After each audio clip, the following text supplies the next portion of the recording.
Vamos mergulhar hoje em Aurora, de Friedrich Nietzsche. E olha, este livro é dinamite pura. Não é só uma coleção de pensamentos, não. É uma tentativa de ir fundo, de escavar os próprios alicerces da moralidade para, quem sabe, abrir caminho para um novo amanhecer.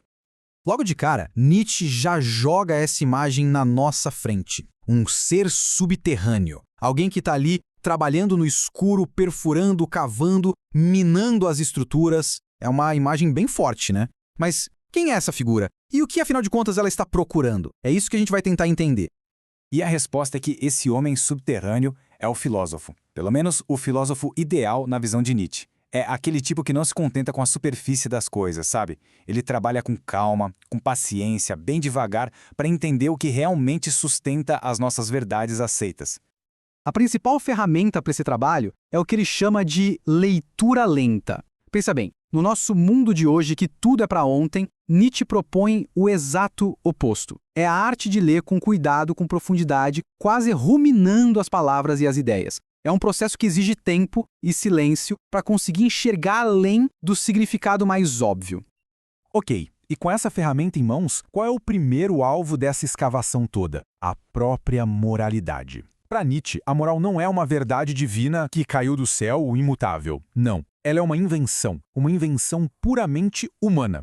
Ele enxergava a moralidade tradicional como um grande conjunto de preconceitos que a gente simplesmente herdou sem questionar. E ele faz uma comparação genial. Um dia, olhar para a nossa ética vai parecer tão arbitrário quanto pensar que o sol é homem ou que a lua é mulher.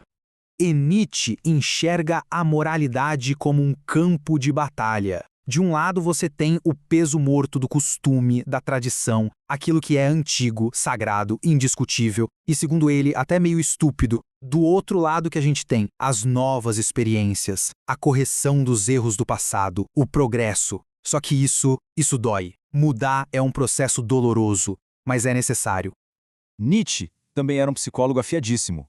Ele analisou a nossa necessidade de consolo e identificou uma espécie de evolução. Primeiro, um instinto mais primitivo. Quando algo ruim acontece, a gente faz outra pessoa sofrer para sentir um pingo de poder. Depois, a gente refina um pouco. O sofrimento vira uma punição. Ah, eu devo ter feito algo para merecer isso. É um jeito de encontrar algum sentido na dor. E isso nos leva a um ponto bem chocante. Sabe aquele conselho tão comum de confia nos seus sentimentos? Para Nietzsche, isso é uma armadilha. Por quê? Porque nossos sentimentos, na verdade, são ecos de julgamentos muito antigos, herdados dos nossos antepassados. Confiar neles é obedecer ao passado, e não à nossa própria razão e experiência. E claro, se a gente está falando de moralidade no Ocidente, é impossível não falar de um de seus maiores pilares, o cristianismo. A crítica de Nietzsche inevitavelmente vai chegar nele. Ele via o cristianismo como uma espécie de grande protesto popular contra a filosofia. Um movimento que coloca as paixões, como o medo de Deus e a fé cega, num pedestal, bem acima do pensamento racional e do questionamento. E aqui está a essência da crítica dele. Para Nietzsche, a moralidade cristã, com todo o seu foco no pecado e na culpa, acaba criando uma hostilidade profunda contra a própria natureza humana. Ele até lembra da acusação do historiador Tácito aos primeiros cristãos, a de terem ódio ao gênero humano. Então, ele lança esta pergunta que é simplesmente devastadora. E se Deus não for a verdade? E se for apenas uma projeção da nossa própria vaidade, da nossa vontade de poder, da nossa loucura? É uma inversão completa do pensamento.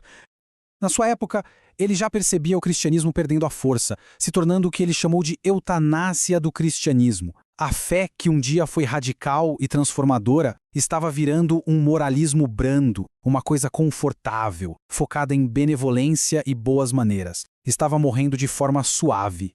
Então, depois de toda essa destruição, o que sobra? O objetivo de Nietzsche não é o caos, o niilismo. É o contrário. É como limpar um terreno cheio de entulho para finalmente poder construir algo novo. É abrir espaço para uma nova aurora.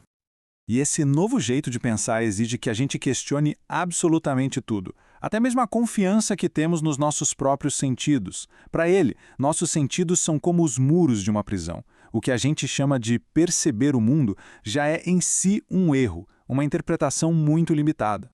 No fim das contas, o objetivo de toda essa escavação filosófica é poder abraçar o conhecimento e afirmar a vida. Dizer sim para a vida como ela é, com todas as verdades difíceis sem precisar das ilusões confortáveis que a moral e a religião sempre nos deram. E é com essa ideia que ele se aproxima do fim do livro com a frase: há muitas espécies de auroras. Ele usa uma metáfora muito forte. Uma obra precisa ser queimada pelo seu próprio tempo para que uma nova aurora possa nascer. A destruição, então, é uma parte necessária do renascimento. Isso tudo nos leva à provocação final de Aurora, uma pergunta que desafia o motivo pelo qual a gente busca a verdade. Nós geralmente achamos que a verdade vai nos consolar, mas e se não for assim? E se as verdades mais importantes forem justamente aquelas que não trazem consolo algum? É uma questão que fica ecoando